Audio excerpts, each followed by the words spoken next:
Disaster is the only word that fits what's happening right now in the US auto market. Picture this: dealership lots jam-packed with brand new trucks, row after row, gleaming under the sun, yet nobody's stepping up to buy them. We're talking about a massive $11 billion worth of vehicles, including the GMC Canyon, just sitting there collecting dust like abandoned stockpiles. This isn't a slow month or a minor dip, it's a full-blown crisis hitting dealers across the nation. Trucks that once flew off the lot in days are now stuck for weeks, even months, burning a hole in dealer balance sheets. And here's where it gets even worse. Dealers don't just own these trucks free and clear, they're paying floor plan financing, meaning interest is piling up on every single unsold vehicle. The longer these trucks sit, the deeper the financial bleeding. It's like a ticking time bomb of debt sitting on blacktop. The GMC Canyon, once marketed as a stylish mid-sized truck with modern tech and strong utility, is now a symbol of overproduction and miscalculation. Customers aren't biting, even with discounts, even with incentives. What does that tell us? Consumer demand has shifted dramatically. Buyers are either priced out, waiting for EV options, or simply not convinced that dropping 40 or 50 grand on a Canyon is worth it. Meanwhile, dealers are trapped between automakers forcing shipments and banks demanding payment. It's a perfect storm that's shaking confidence in the truck market as a whole. The heart and soul of American auto sales, big pickups and mid-sized workhorses, are suddenly in danger of becoming unwanted inventory. And when you zoom in on the GMC Canyon itself, the cracks become obvious. The truck isn't a bad machine, it's got a solid design, modern infotainment, and the rugged branding GMC leans on. But here's the problem. The pricing strategy pushed it out of reach for the average beer. When someone walks onto a lot and sees a Canyon stickered close to full-size truck territory, the logic breaks. Why pay nearly the same amount for a midsize when, for just a little more, you could step up into a Sierra or even shop other brands offering bigger capability for the dollar? That hesitation alone is killing momentum. Dealers know this, and they're watching customers walk away. Some shoppers come in, test drive, love the features, but freeze at the final number. Others don't even bother showing up because they've already seen online what these trucks cost, and the math doesn't add up. Multiply that across hundreds of dealerships nationwide, and you get billions of dollars in unsold, still parked under the hot sun. That's not just inventory, that's dead capital. Every Canyon gathering dust is a silent reminder that the market shifted, but GM didn't adjust fast enough. And what happens when dealers try to move these trucks? Incentives pile on, rebates, financing offers, dealer cash, yet even then, the traction is weak. The truth is, consumers are savvier than ever. They can compare models, research resale values, and sniff out whether a truck is overpriced in seconds. And the Canyon, despite all its upgrades, is failing to hold ground in that comparison war. Meanwhile, automakers keep pumping more units into the pipeline, turning a tough problem into a full-blown flood. Now here's the scary part: this isn't just about unsold trucks quietly sitting on asphalt. The ripple effects are spreading fast. Dealers strapped with millions of dollars in inventory are cutting back on new orders, which sends a shockwave right back to the factories. When production slows, workers feel it. Overtime gets slashed, shifts get reduced, and in some cases, layoffs creep onto the horizon. What started as a sales stall is snowballing into a threat for the entire supply chain, from assembly line to dealership desk, and consumers can sense the desperation. Walk into a showroom right now and you'll notice it. Salespeople are more aggressive, managers are quicker to work the numbers, and discounts that would have been unthinkable a year ago are suddenly on the table. But here's the catch: buyers still aren't rushing in. It's not just about lowering the price. It's about trust, timing, and the bigger picture. With interest rates biting into monthly payments, even a discount doesn't make that Canyon feel affordable. Meanwhile,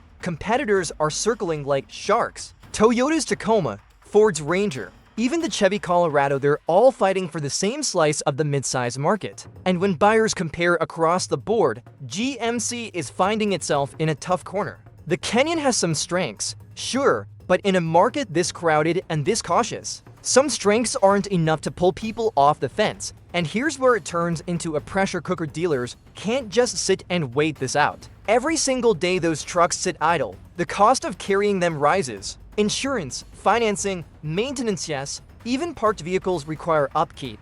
Batteries drain, tires flatten, and the shine fades. Suddenly, those brand new Canyons start to feel like stale bread on the shelf. less appealing with each passing week. That's when dealers are forced into fire sale mode, slashing prices so deep it cuts into their own margins just to keep the cash flowing. But the bigger danger is what this does to brand perception. If customers see trucks heavily discounted, they start to question the original value. They start waiting for deals instead of buying at launch. That undermines the entire sales strategy. It's the same cycle we've seen in other industries once discounts become the norm. Full price feels like a rip-off. GMC risks trapping itself in that loop, where excitement for new releases gets drowned out by expectations of a clearance sale down the road. And if we zoom out, the timing couldn't be worse. Consumer confidence is shaky, inflation still bites into household budgets, and the average truck payment has soared past levels many families simply can't justify. That dream of driving a new Canyon turns into a spreadsheet nightmare when buyers crunch the numbers. Dealers can throw in heated seats, flashy packages, even extra rebates. But none of it fixes the reality that buyers feel stretched to the limit already. And here's the kicker: this mountain of unsold trucks is starting to clog up the very space dealerships need to survive. Lots are filling to the brim, forcing dealers to rent overflow storage or cram vehicles so tight customers can barely walk between them. Imagine pulling into a dealer lot and instead of feeling that open-air excitement of browsing shiny new rides, you're greeted with a wall of unsold Canyon stacked bumper to bumper. That's not just a sales issue, it's a psychological one. Shoppers see too much supply, and their instinct is to wait for prices to fall even further. Behind closed doors, dealer principals are sounding the alarm. Calls to automakers are filled with frustration. Stop sending us more trucks. We can't move the ones we've got. But here's the brutal reality: automakers don't slow down easily. Their entire business model depends on keeping factories humming, workers employed, and Wall Street impressed with production numbers. Cutting output is like pulling the emergency brake on a speeding train. It's messy, painful, and no one wants to be the one to yank the lever. And so the standoff grows. Dealers drowning in inventory, manufacturers pushing more units, and buyers standing on the sidelines with crossed arms, waiting for the crash. Everyone knows something has to give. The question is, who breaks first? Will it be the dealers slashing prices to the bone, the automakers finally cutting production, or the consumers swooping in once the discounts become too good to ignore? The longer this tug-of-war drags on, the uglier the numbers get. Remember, trucks aren't like fashion items that can just go out of season quietly. These are multi-ton machines tied up in billions of dollars of financing. Every unsold Canyon is essentially a loan sitting on a lot, accumulating interest, waiting for someone to take the keys. And as months roll by, depreciation starts eating into the resale value. By the time a dealer finally does move one of these trucks, the margin is paper thin or gone entirely. Some are already losing money just to free up space.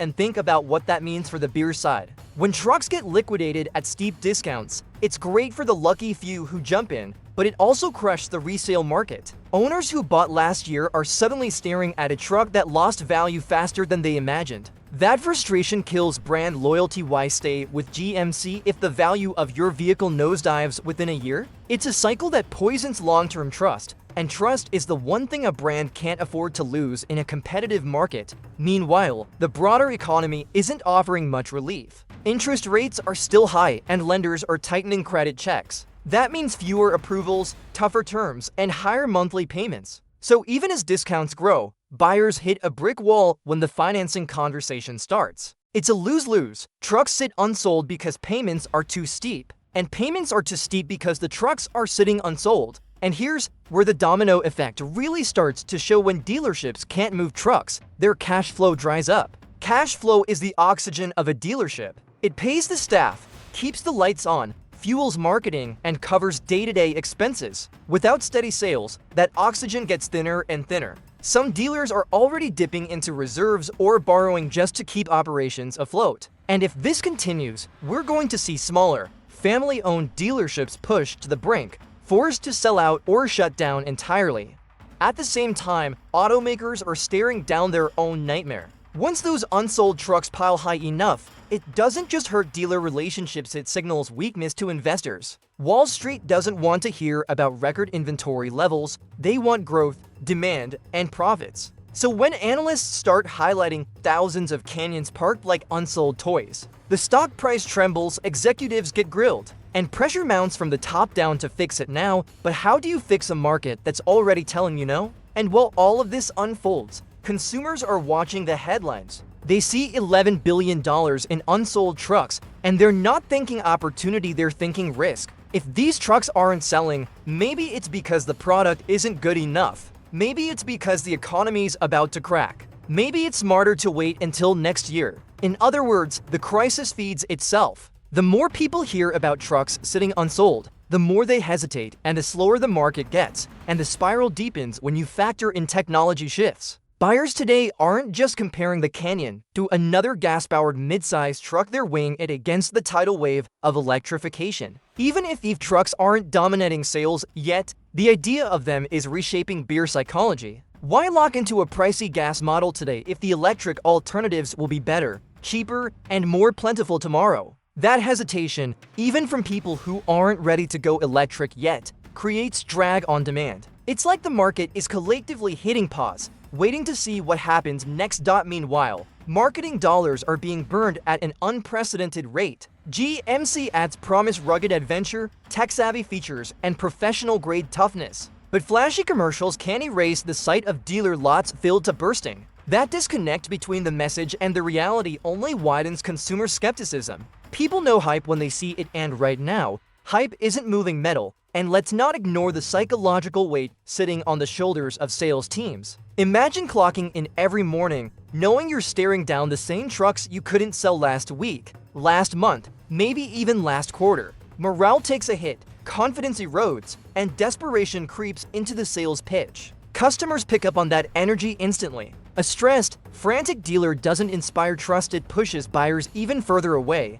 And the cracks are showing not just in sales floors, but in communities built around these dealerships. Remember, many towns across America rely on their local auto dealer as a cornerstone business. They sponsor little league teams, fund local events, and provide solid paying jobs. When inventory piles up and profits vanish, those community ties weaken. A struggling dealer isn't cutting checks for sponsorships. They're not hiring. They're trimming staff, reducing hours, or freezing wages. Suddenly, the truck crisis isn't just about unsold vehicles, it's about local economies quietly losing fuel. Then there's the looming risk of a reputation spiral. Once word spreads that certain models are hard to sell, it sticks like glue. The Canyon, despite being a capable truck, is now being talked about more for its stagnation than its strengths. That perception bleeds into the used market too. Shoppers start asking, if no one's buying these new, why would I want one used? That stigma drives resale values even lower,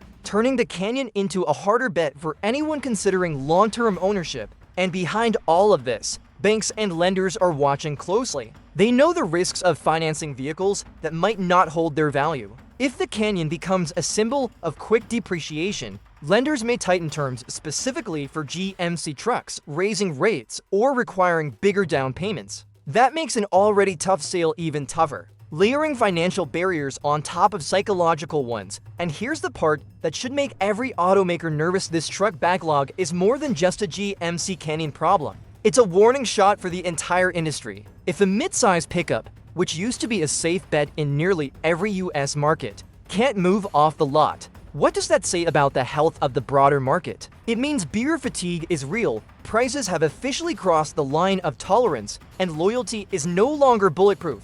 Trucks used to be untouchable, the crown jewels of American auto sales. Now they're showing cracks, and once cracks appear in the strongest pillar, the whole structure starts to wobble. Automakers love to tout record production numbers in their quarterly reports, but production doesn't equal profit if the trucks don't sell. Investors may start asking hard questions. Why keep building what people clearly aren't buying? That pressure forces companies into ugly decisions: scale back production, cut shifts, renegotiate supplier contracts, or worst of all, halt development on future models. Every option comes with pain. Every option signals weakness. And that's the last thing legacy automakers want to project in an era where startups and EV brands are gunning for their customers. Meanwhile, consumers are learning to wait the system out. The more inventory piles up, the more buyers believe that patience equals savings. Why buy today when tomorrow's discount could be bigger? That kind of waiting game erodes the traditional rhythm of the auto industry.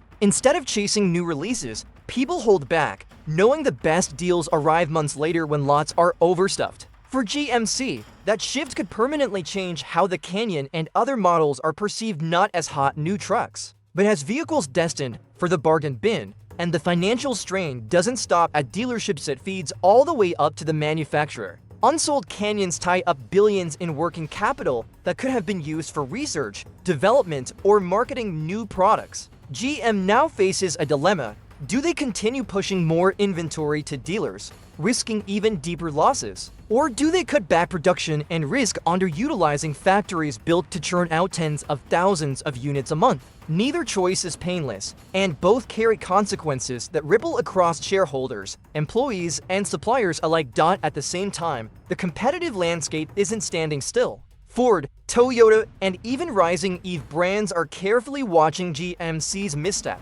Every month the Canyon sits unsold is a chance for competitors to swoop in, capture market share, and shift consumer expectations. Mid-size pickups are no longer guaranteed sales. Buyers have options, and they're willing to shop around. The Canyon's brand equity alone can't shield it from this pressure. And let's not forget the long-term reputational risk. Trucks are supposed to embody reliability, toughness, and demand. When lots are overflowing with unsold Canyons, that image gets diluted. Social media amplifies every discount push and clearance event. Customers begin associating the truck not with rugged adventure, but with overproduction, desperation, and lost value. That perception doesn't fade overnight, it lingers, affecting future launches, marketing campaigns, and even beer trust across GMC's entire lineup. On top of all that, there's the human element that can't be ignored. Sales teams, once motivated by commissions and quick turnover, are now demoralized. Every no from a potential beer chips away at confidence. Managers are forced into uncomfortable positions, trying to negotiate deals that barely cover costs. The stress trickles down to service departments, finance teams, and even parts departments because a dealership's health is a chain, and when one link weakens, the whole operation feels it. It's not just a business problem, it's a workplace crisis slowly unfolding in plain sight. Meanwhile, the Canyon stagnant sales are starting to influence GM's strategic decisions. Resources that could have gone into developing next-generation technology or marketing campaigns are being redirected to manage the glut. Every extra dollar spent on incentives, floor plan interest, or storage is money that isn't being invested in innovation. In a market that's rapidly evolving toward electrification and smarter, more connected vehicles, falling behind now can cost a brand years of momentum. And the clock is ticking. The longer these trucks sit, the faster depreciation eats into potential resale and trade-in values, which in turn discourages new buyers who worry about long-term costs. It's a vicious cycle. Inventory builds, sales stall, incentives increase, margins shrink, and perception worsens. If GMC doesn't find a way to break the cycle, the Canyon could go down in history not as a solid truck, but as a cautionary tale of overproduction and misaligned market strategy, and the consequences stretch even further, touching the wider automotive ecosystem. Suppliers who provide parts, electronics, and chassis components for the Canyon are feeling the pinch. When production slows or orders are canceled, suppliers face lower demand, delayed payments, or sudden contract renegotiations. That instability ripples down to smaller vendors who rely on steady orders from giants like GM. Suddenly, a stalled truck isn't just a dealership problem, it's a stress point across the entire manufacturing chain. At the same time, industry analysts are taking notice. Reports highlighting the $11 billion in unsold trucks are raising eyebrows among investors, journalists, and competitors alike. It paints a picture of a brand caught off guard by shifting consumer behavior, a market that's more cautious, and production planning that didn't anticipate the slowdown. Once the narrative takes hold, perception becomes reality. Even potential buyers who might have been interested in a Canyon start hesitating, wondering if they're stepping into a model that's already discounted for a reason. And here's the most insidious part. The longer this crisis lingers, the harder it becomes to recover. Consumer behavior isn't just influenced by availability, it's shaped by perception, confidence, and timing. Trucks that sit unsold too long risk being forgotten, replaced by competitors who maintain momentum. The Canyon, despite its features and reliability, is suddenly fighting an uphill battle against both market forces and public perception. Every day without movement deepens the challenge, and the clock is relentless. So what's the bottom line? The $11 billion glut of GMC Canyons isn't just a numbers problem, it's a full-scale warning sign for the US truck market. Dealerships are bleeding cash, buyers are holding back, and automakers are caught between overproduction and the harsh reality of shifting demand. The Canyon, once a reliable midsize contender, now stands as a symbol of what happens when supply outpaces desire, when pricing misses the mark, and when the market shifts faster than strategy can adapt. This isn't a temporary hiccup. It's a lesson in timing, perception, and the delicate balance of production versus demand. For GMC dealers and the industry at large, the clock is ticking, and the trucks on these lots are a stark reminder that even the most dependable names aren't immune to disaster. The question now isn't just whether the Canyon can recover, it's whether the entire mid-sized truck segment can adapt before this crisis leaves a permanent mark.